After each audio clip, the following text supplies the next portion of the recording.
ಸುಮಾರು ಒಂದು ಸಿವಿಲ್ ಇಶ್ಯೂಸ್ನಲ್ಲಿ ಎಲ್ಲ ನಾನು ಒಂದು ಸುಮಾರು 13-15 ವರ್ಷದಿಂದ ನಾನು ಲೋಕಲ್ ಇಶ್ಯೂಸ್ ಎಲ್ಲ ನೋಡ್ಕೊಂಡು ಬರ್ತಾ ಇದ್ದೀನಿ ಮೈಸೂರು ಸಿಟಿಗೆ. ಅದರಲ್ಲಿ ಇವಾಗ ಸ್ಪೆಸಿಫಿಕ್ ಆಗಿ ಒಂದು 3 ವರ್ಷದಿಂದ ಮೈಸೂರು ಡಿಸ್ಟಿಕ್ ವಕ್ಫ್ ಬೋರ್ಡ್ ಬಗ್ಗೆ ನೋಡ್ತಾ ಇದ್ದೆ. ಅಲ್ಲೂ ಸಮಸ್ಯೆ ಭಾಳ ಜೋರಾಗಿದೆ. ನಾನಲ್ಲಿ ಆವಾಗ ಲೋಕಲ್ ಚಾನಲ್ಸ್ನಲ್ಲಿ ಯೂಟ್ಯೂಬರ್ಸ್ಗೆ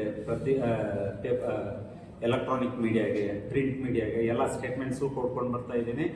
ಅದರ ಜೊತೆಯಲ್ಲಿ ಸೀರಿಯಸ್ ನೋಟ್ನಲ್ಲಿ ಸ್ಟೇಟ್ ಅಡ್ಮಿನಿಸ್ಟ್ರೇಷನ್ಗೂ ಬರೀತಾ ಇದ್ದೀನಿ, ಗವರ್ನರ್ಗೂ ಬರೀತಾ ಇದ್ದೀನಿ, ಚೀಫ್ ಮಿನಿಸ್ಟರ್ಗೂ ಬರೀತಾ ಇದ್ದೀನಿ, ಎಲ್ಲರಿಗೂ ಬರೀತಾ ಇದ್ದೀನಿ. ಮೇನ್ ಇವಾಗ ಇವರು ಇಶ್ಯೂ ಹೇಳೋದು ಮಧ್ಯದಲ್ಲಿ ಒಂದು ಮಾತು ಹೇಳ್ಬಿಡ್ತೀನಿ. ಕರ್ನಾಟಕ ಸ್ಟೇಟ್ ಬೋರ್ಡ್ ಆಫ್ ವಕ್ಫ್ಗೂ ನಾನು ಸೀರಿಯಸ್ ಆಗಿ ಬರ್ಕೊಂಡು ಬರ್ತಾ ಇದ್ದೀನಿ. ವಿತ್ ಡಾಕ್ಯುಮೆಂಟ್ಸ್ ನಾನು ಅವ್ರಿಗೆ ಕೊಡ್ತಾ ಇದ್ದೀನಿ. ಒಂದು ಆನ್ಸರ್ ಬರಲ್ಲ 1.5 ವರ್ಷದಿಂದ. ಒಂದು ಅಪ್ಲಿಕೇಶನ್ದು ಒಂದು answer Karnataka state board of ವಕ್ಫ್ಯಿಂದ ಬರಲ್ಲ. ಏನೇನು ಸುಮಾರು ಇಶ್ಯೂಸ್ ಇದೆ.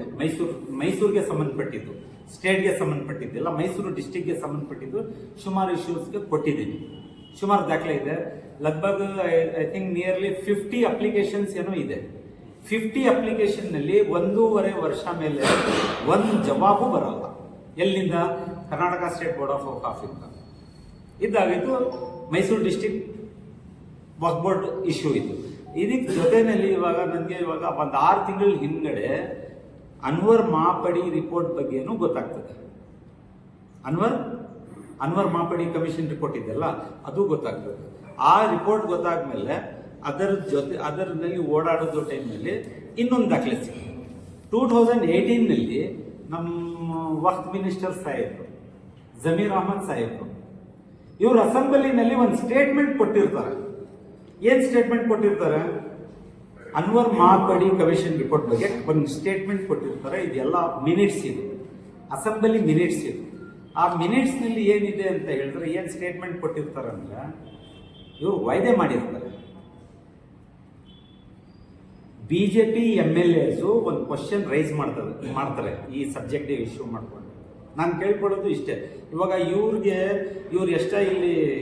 ಈ ಚಿತ್ರದುರ್ಗ ಡಿಸ್ಟಿಕ್ನಲ್ಲಿ ಎಷ್ಟು ಇಶ್ಯೂ ಇದೆ ಇದನ್ನ ನೋಡ್ಕೊಂಡು ನಾನು ಹೇಳ್ತಿರೋದು. ಸುಮಾರು ಇವಾಗ ಪೂರ್ತಿ ಸ್ಟೇಟಿಂದ ಪ್ರತಿ ಒಂದು ಡಿಸ್ಟಿಕ್ಕಿಂದ ನಮಗೆ ಜನ ಕಾಂಟ್ಯಾಕ್ಟ್ ಆಗ್ತವ್ರೆ.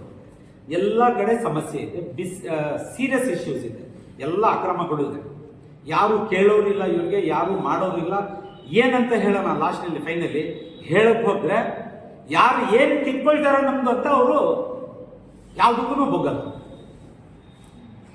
ಇವ್ರು ಕೂತಿರೋದೇ ಏನಂತ ಹೇಳೋಣ, ಕನ್ನಡದಲ್ಲಿ ಸ್ವಲ್ಪ ಹೇಳಕ್ ನನಗೆ ತೊಂದರೆ ಆಗ್ತದೆ. I am not good in Kannada. ಇವ್ರು ಕೂತಿರೋದೇ ಸರ್ವ್ ಮಾಡಕ್ಕೆ. ಒಂದು ಡೊನೇಟೆಡ್ ಪ್ರಾಪರ್ಟೀಸ್ ಮೇಲೆ ಕೂತ್ಕೊಂಡು ಇವರು ಜನಪರವಾಗಿ ಮಾಡಬೇಕಾಗಿರೋದು. ಇವರು ಪ್ರಶ್ನೆ ಏನಿದೆ ಅಂದ್ರೆ, 20 ವರ್ಷದಿಂದ ಇವ್ರಿಗೆ ಯಾರು ಸವಾಲ್ ಮಾಡಲಿಲ್ಲ ನಮ್ಮ ಕಡೆನೂ. ಇದೇನಾಗ್ಬಿಟ್ಟಿದೆ ಅಂದ್ರೆ ಕೋಟ್ಯಾಂತರ ರೂಪಾಯಿಗಿಂತ ಎಲ್ಲ ಮಿಸ್ಯೂಸ್ ಆಗ್ಬಿಟ್ಟಿದೆ. ಇದೆಲ್ಲ ಟ್ರೆಷರಿ ಮನಿ, ಪಬ್ಲಿಕ್ ಮನಿ. ಡಾಕ್ಯುಮೆಂಟ್ಸ್ ಇದೆ ನನ್ನ ಹತ್ರ, ಡಾಕ್ಯುಮೆಂಟ್ಸ್ ಎಲ್ಲ ಕೊಟ್ಟಿದ್ದೀನಿ, ಎಲ್ಲ ಈಚ್ ಅಂಡ್ ಎವ್ರಿ ಡಿಪಾರ್ಟ್ಮೆಂಟ್ಗೆ. ಎಲ್ಲ ಕಡೆಯಿಂದ ಒಂದು ಜವಾಬು ಬರಲ್ಲ. Who is controlling not to give me the answers? ಇದು ಫಸ್ಟ್ ಕ್ವಶನ್.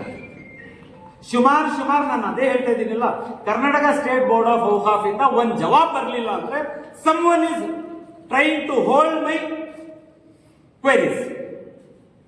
ಯಾಕೆ ಕೊಡಬೇಕು ಇವನಿಗೆ, ಏನ್ ಕಿತ್ಕೊಂತಾನೆ ಇವನು ಅಂತ ಬಂದ್ಬಿಟ್ಟಿದೆ. ಅದಾಗಿರೋದ್ರಿಂದಾನೇ ಇವರೆಲ್ಲರೂ ಯಾರು ಕೊಡಕ್ ರೆಡಿ ಇಲ್ಲ. ಆ ಟೈಮ್ನಲ್ಲಿ ಇವಾಗ Anwar Manippady report commission report ಸಿಕ್ಕಾದ್ಮೇಲೆ ನಮ್ಮ ಸಾಹೇಬ್ರು ಮಿನಿಸ್ಟರ್ ಸಾಹೇಬ್ರು ಪೇಪರ್ ಮಿನಿಟ್ಸ್ ಸಿಗ್ತದೆ. ಇವ್ರೇನು ಹೇಳಿರ್ತಾರೆ, 2018ನಲ್ಲಿ as a minister of Waqf ಅಸೆಂಬ್ಲಿನಲ್ಲಿ ಬಿಜೆಪಿ MLAsಗೆ ಕ್ವೆರಿ ಬಂದಾದ್ಮೇಲೆ ಹೇಳಿರ್ತಾರೆ. ಈ ಒಂದು ಪದ ಇದೆಯಲ್ಲ, ನಾನು ಸ್ವಲ್ಪ ನಮ್ಮ ಭಾಷೆನಲ್ಲಿ ಹೇಳಿರ್ತೀನಿ. ಮೈ यत्ता इंसाफ करने वाला अगर मेरे बाप भी अनवर मापड़ी कमीशन रिपोर्ट में रहे तो मैं उनके साथ भी हक करने वाला. मैं यत्ता पाक साफ को बता दूं, मैं मिनिस्टर साहब, मैं तुम्हें हकदार और तुम्हें लास्ट किरण नबू कर को बोलूँ आज के मौजूदा वक्त में मैं समझता हूँ. लेकिन तुम्हें ऐसा बोलो हमारा मेरा तो दिल जीत लिया। अब दूसरा मैं क्या बोल रहा हूं, यहाँ दूसरे कोई और ही उनके वालिद भी ही उन्होंने बोलते हमने ऊपर लोगों को एक क्लीन रिपोर्ट दे डाली है कहते, ये देखने वाले कौन? उपायुक्त का रिपोर्ट सबको मालूम है, मेरे पास भी है। हाँ, कौन कौन कहते थे रुपएगा, कहते थे करोड़ का क्या क्या घपला कर कोई मैसूर को लेको कर को। ये जरा सब सीरियसली दो। दूसरा तुम्हें क्या करते हैं, ये चर्चा जरा आगे बढ़ाने के टाइम को तुम्हें एक वायदा करते असेंबली में खड़ को, मैं सीबीआई को दे डाल दूंगा रिपोर्ट जो है, सीबीआई को दे डाल दूंगा रिपोर्ट को, इन्होंने वायदा करते हैं, वो मिनट्स में है।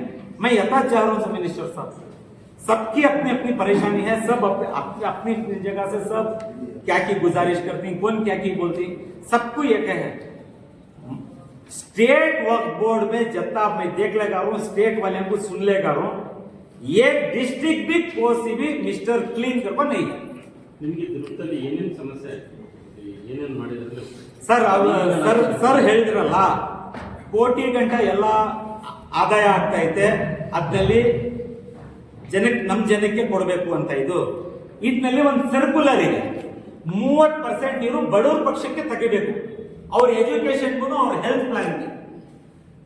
ಮಿನಿಸ್ಟರ್ ಸಾಹೇಬ್ ಡಾಕ್ಯುಮೆಂಟ್ಸ್ ನೋಡ್ಕೊಂಡು ಒಂದು ನೀವೇ ಹೇಳಿಕೆ ಕೊಡ್ಬೇಡಿ, ಇಂಥ ಡಿಸ್ಟ್ರಿಕ್ಟ್ ನಲ್ಲಿ, ಇಂಥ ಸಿಟಿನಲ್ಲಿ, ಇಂಥ ಹಳ್ಳಿನಲ್ಲಿ ಒಬ್ರು ಕೊಡ್ತಾವ್ರೆ ಸ್ಟೇಟ್ ನಲ್ಲಿ।